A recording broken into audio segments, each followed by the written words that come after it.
د هغې نه بل سوال دا دی چې یو سړی یو ماشوم لوی کی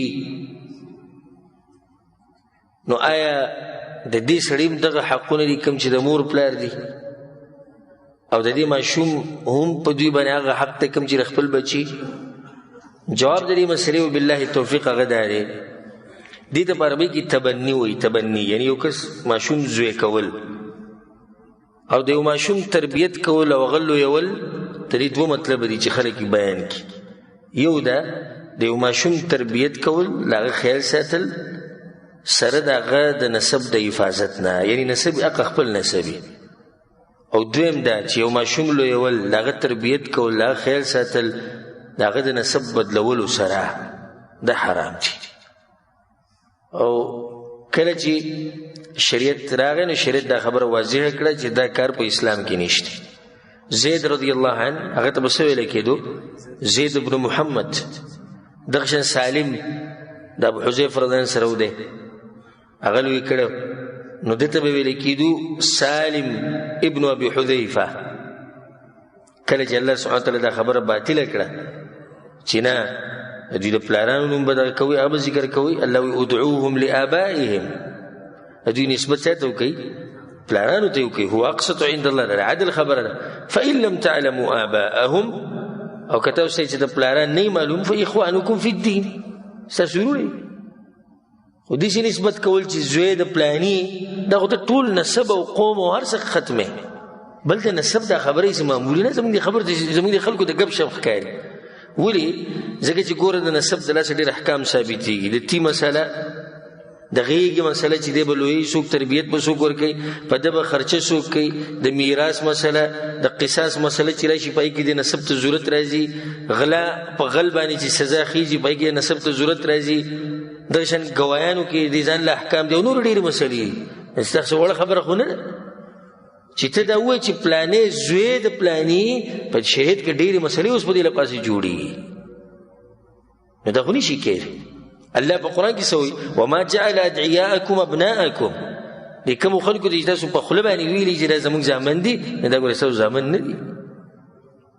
زامن خو لا پرېږدي زموږ پکې وایي دا ځوان شیر به د کور په منځ کې ناستي خپله به باندې چورې لکه دا پردی سړی هلته څه کوي دا چې زما ښځې ورته رور ویلی ده وایي وروڼه به کوم جوړېږي صرف زامن نه دي او دا ټولې پالتو خبرې پردی سړی په کور کې ناست رور ورته ویلی مزید داسې خو موږ ټول وروڼه خویندې ولته مسله د نسب ده په دې باندې احکام جوړېږي له پاسه نه دا اولنۍ طریقه د یو ماشوم تربیت کول هغه لویول هغه سره احسان کول ښکلې طریقه ده خصوصا چې دا ماشوم یتیمي څوک یې د ساتلو نه الله په ډېر اجر ورکوي سره د دې چې نسبت به یې چاته کوي هغه هغه پلار ته به یې کوي او خلکو ته به دا خبره واضحه کړي چې ګورې دا زما زوی نه دی ګورې دا به پټه نه ساتي او که داسې وي چې نه دا زموږ زوی دی او نسبت یې ځان ته کوي نه دا دی حرام کار کوي.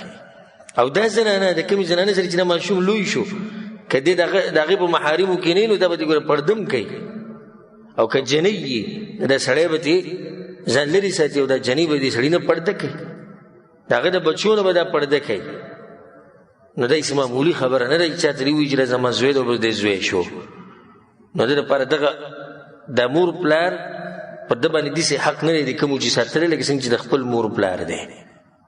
دغه شان د دې الک په دې خلکو باندې چا چې لوی کړی دی هغه حق پې نشتي کوم چې د بچي په خپل مور پلار باندې او په میراث کې حصه رسي نه رسي میراث کې حصه نه رسي والله اعلم. یو سوال یو ورور کړی د هغه دا چې په مانځه کې د خولې نه ټوکې ته وهل څنګه دي؟ په دې باندې د فقهاو اتفاق ته د علماو چې دا مکروه کار دی.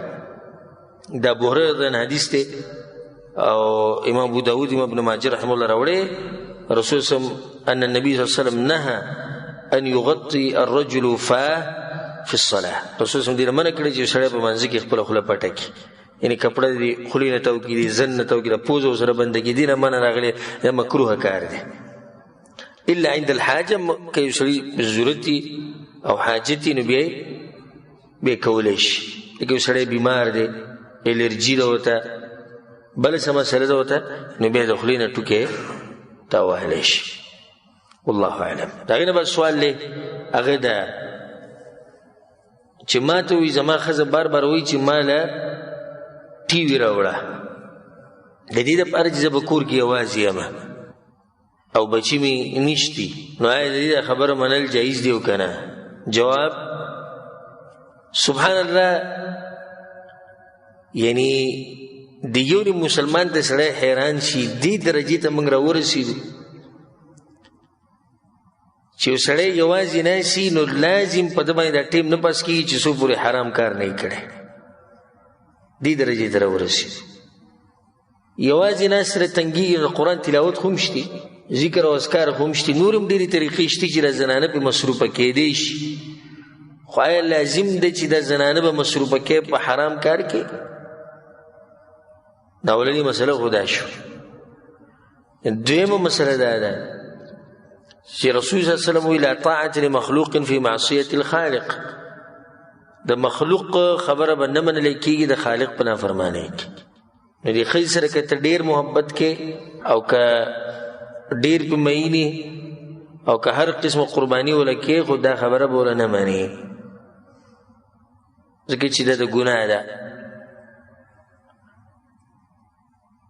او مسلمان له پکار چې خپل رب باندې غیرت کوي، په خپل دین باندې غیرت کوي. ښځه سره د دین په مخ کې ښځه به صحیح او کار به صحیح د دین په مخ کې، د الله په مخ کې او پیغمبر صلی الله علیه وسلم په مخ کې.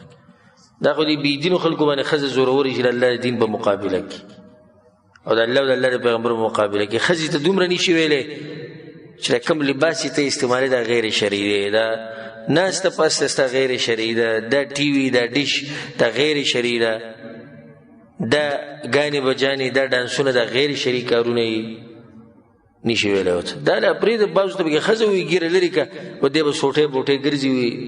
ښځې راته ویلي ما ته یو مشر سړي دلته یو درس موږ فارغه شو راووتو او که نه و داسې 15 کالو نه د 50 په منځ کې به داسې و، هغه برش غونته کې ږیره پرېښودې هغه 2-3 ورځې جامد شي.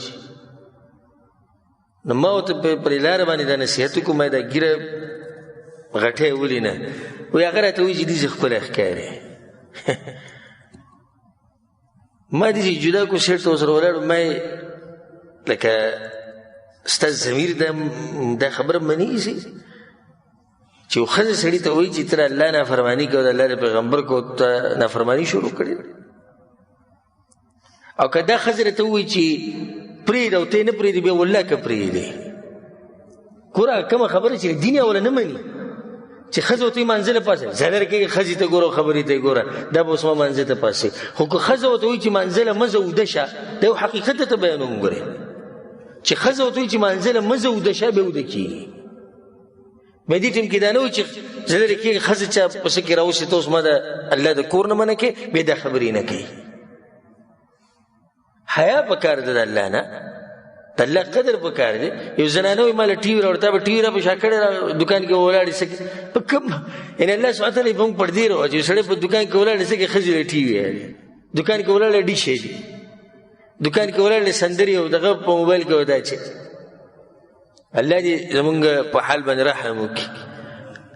ښه که دا ښځه خفه کېږي نه بیا څه به کوو؟ خفه دي شي خو د الله نافرماني به نه کېږي، هېڅ خبر نه. خفه دي شي، یو ورځ به خفه وي، 2-3 هفته میاشت کال، بیا به خوشحاله شي. او که نه خوشحالېږي نه دې خوشحالېږي که نه. د دې الله تعالی تپوس نه کوي چې پلاني ولې د ډیش نه راوړی، او د دې نه تپوس کوي چې پلانیه ولې تا دې ښځې له اسلامي تربیت نه ورکړی. د دې به نه تپوس کوي. دا کومې خبرې چې تپوس کوي دا موږ سره غم نشتی، او دا کومې چې تپوس نه کوي د هغې غم وړي وو. د الله نه یره پکار او دې ورور ته زموږ دا نصیحت دی چې ټي وي کور ته رانه وړي. الله سبحانه وتعالی دې تاسو له نیک عمل اولاد درکړي، والله اعلم. د هغې نه بل سوال دی چې یو زنانه باندې بیماري راځي د حیض او د هغې نه مخکې پې هغه درړلی شي. په زنانو باندې اگر که فرق یې په دې زنانو کې، بعضو زنانو باندې چکر غونته کې راشي چې کله د بیماري پې راځي، اکثرو زنانو باندې درد راځي، دردونه پې راشي، او په بعضو زنانو باندې الټۍ راشي. نو آیا دا دړ راتله د دې وخت نه حیض د دې سټارټ شو، یعنی په دې دړ په دې دوران کې که د مانځه ټیم لمونځ کولی شي او که نه؟ الجواب بالله توفیق هغه دا دی چې دا دړ او دا سر ګرځېده او دا الټۍ د په حیض کې نه شمارلی کېږي. حیض دغه وینې ته وایي چې کله را سټاټه شي، چې کله دا وینه راغله او د حیض د وینې هغه صفات په دې کې وو، توره وه، ټینګه وه، بینتي تو، نو بیا دا زنانه حایض زنانه شوه او دا به مونځ اوس نه کوي او نه به روجې نیسي. او کوم مقدمات چې دي دا دردونه مردونه نه د دې سره دا حایض نه شمارلی کېږي. والله اعلم. د هغې نه به سوال دی چې یو زنانه باندې حیض بیماري راشي او دا بیماري بیا پاکه شي، زنانه پاکه شو، بیماري ودرېده، خاوند ورسره کوروالی کولی شي او که نه؟ جواب وبالله توفیق هغه دا دی چې احتیاطي قول هغه به دا وي والعلم عند الله چې نشي کولی چې څو پورې دې زنانه غسل نه یې کړی. او د هغې دلیل لري الله په قرآن کې ولا تقربوهن حتی یطهرن، او د دې ښځو سره به کوروالی نه کوي تر دې چې صفا شي، صفا کېدو پورې به ورسره کوروالی نه کوي د حیض نه. فاذا تطهرنا، نو کله چې پاکې شي فاتوهن من حیث امرکم الله، الله چې راته بیا کومه طریقه ښوولې به هغې ورسره تاسو کوروالی کولی شئ. نو دې کې د پاکوالي دا ټکی دوه پیرې راغلی، ولا تقربوهن حتى يطهرن، نږدې کېږئ به نه تر دې چې پاکې شي، یعنې حیض ختم شو. فاذا تطهرن، نو کله چې ښه پاکې شوې غسل یې وکړو بیا ورسره کوروالی کوه. لکه د زنانه حیض ختم شو او لامبلې نه دي، نو خاوند له نه دي په کار چې د دې ښځې سره کوروالی وکړي. والله اعلم. د هغې نه به سوال دا دی چې آیا علي بن ابي طالب رضی الله عنه په کعبه کې پیدا شوی دی او که نه؟ الجواب بالله التوفیق، په یو صحیح حدیث کې یا په صحیح سند سره داسې روایت نشتی چې په هغې کې دی چې علي بن ابي طالب رضی الله عنه دی په کعبه کې دننه پیدا شوی دی. په صحیح سند سره دا ثابت دی چې حکیم بن حزام رضی الله عنه دا یو صحابي دی چې دی په کعبه کې دننه پیدا شوی، او دا په صحیح سند سره ثابت دی. باقي علي بن ابي طالب رضی الله عنه په کعبه کې دننه پیدا شوی دی او که نه؟ نه، جواب د هغې دی چې هغه نه دی پیدا شوی. او کوم روایتونو کې دي چې راځي چې پیدا شوی دی په کعبه کې دننه، نو هغه سندن څه دي؟ کمزوري دي. والله اعلم. هغه دا دی چې نارینه د زنانه په مانځه کې فرق دا خو تفصیلي مسله ده، خو د یو په زړه کې اشکال دی. زموږ سره درسونه به راځي د ډېرۍ نه. هغه په یو مفتي ته ټلیفون وکړی او مفتي ورته ویل چې د اهل حدیث چې د خلکو په زړونو کې چې کوم دی نو ګډې وړې خبرې اچوي. تاسو خیال کوئ د ښځې او د سړي په مانځه کې ډېر فرقونه دي، په دې باندې نو په کار خو دا ده د دې ورور د سوال دی تاسو واورېدو چې لکه سړي او د نارینه په منځ کې د زنانه او نارینه په منځ کې فرق نشته. د خو واضحه خبره موږ بار بار بیانه کړې، خو چې یو ورور دی هغه چې د مولا ته ټلیفون کړی د مولا ورته وایي ډېر فرقونه دي پکې. په کار دا دی چې دغه ورور دی مولا ته ووایي چې یو ذکر کا بے دلیل، بل ذکر کا بے دلیل، دریم بے ذکر کا بے دلیل. زه خو لنډه دا وایم د بعضو خبرو اوږدو خبرو نه دا لنډه خبره ده د عوامو په دې زړه کې خلګي او په دماغ هغه ده د دین او بل مضبوطه خبره نه وي چې داسې عالم نشتی چې هغه د په صحیح سند سره ثابت کړي چې د سړو او د ښځو په منځ کې فرق دی. زه دومره کولی وایم چیلنج دی. یو دلیل دی څوک راوړي په صحیح سند سره، یو دلیل. نو زموږ څه کار دی؟ موږ خو ګرځو، موږ ته خو حدیث ویلی کېږي دې دپاره چې په حدیثونو پسې ګرځو. نو حدیث ترې راشي صحیح حدیث او موږ دې نه بیانوو، صحیح حدیث ترې راشي موږ دې پې عمل نه کوو. خو دغه ورور ته زما دا ګزارش دی چې دغه مولوي صاحب ته دې ووایي برای کرم وایي ته داسې کار وکړه چې په دغه دلیلونو کې یو څو دلایل ماته وښایه، خو چې صحیح سند والی په دې شرط، او بیا دې ماله راوړي او زه به د هغې جواب وکړم چې د څه حالاتو کې دی. والله اعلم. په دې کې خو د علماو اختلاف دی. محققین علما بعض دا وایي چې د اختر په منځ کې چې د رفع الیدین کې دې سره تکبیر سره رفع الیدین په دې باندې دلیل نشته. زما چې خپل ځاني زړه کوم درایو ته مطمئن ده چې عبد الله بن عمر او د نورو صحابه کرام په صحیح سند سره ثابت دي چې اختر په منځ کې هغوی د تکبیر سره رفع الیدین کول. او دغه شان یو حدیث عام حدیث دی رسول صلی الله علیه وسلم په باره کې راځي چې هغه به د هر تکبیر سره رفع الیدین کول. نو په یو حدیث کې سره دا الفاظ راځي لکه اوس چې هر تکبیر نبی خو سجدې نه چې دې سره او سجدې نه چې راپاسې دې سره، نو یو حدیث کې سره دا الفاظ راځي وی هر تکبیر سره رسول صلی الله علیه وسلم رفع الیدین کول کم تکبیرونه چې به قبل الرکوع د رکوع نه مخکې. نو د جنازې د تکبیرونه او د اختر د تکبیرونه هم د رکوع نه مخکې. نو صحیح خبره به ده انشاءالله چې دې سره رفع الیدین کول پکار دي. والله اعلم.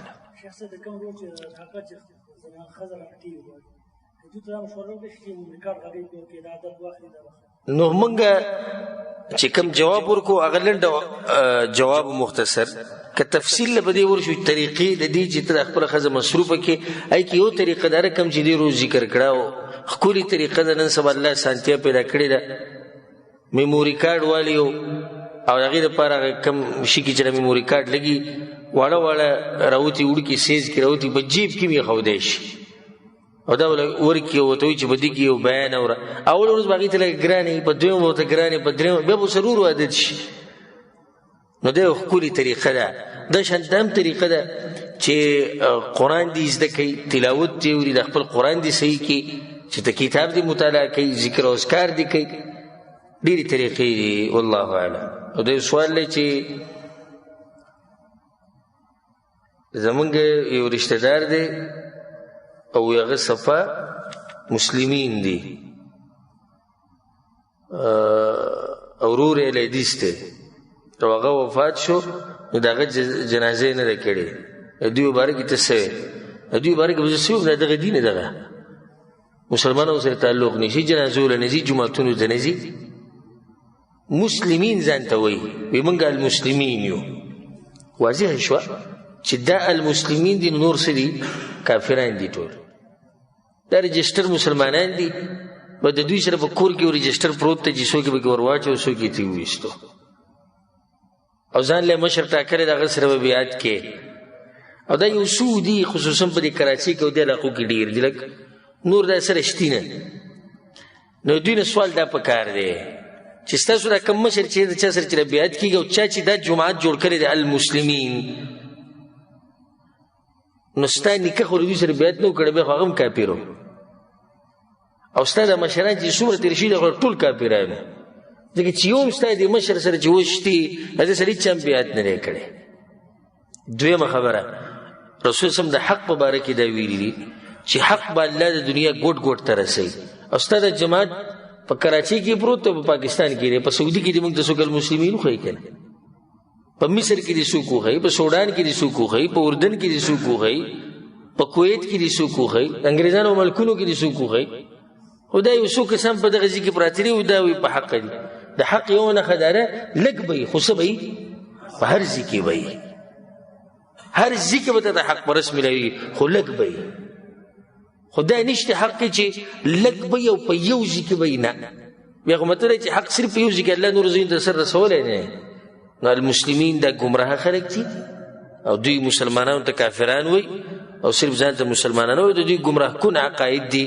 د هغې نه ځان ساتل پکار ده. د مقام د هغې د تفصیل نه که چې د الله سبحانه وتعالی ماله موقع راکړه او د ګمراه فرقو د تذکره چې ته موږ تفصیلا شروع کړه نو په هغې کې به انشاءالله موږ د المسلمین جماعت تذکره هم کوو. والله اعلم.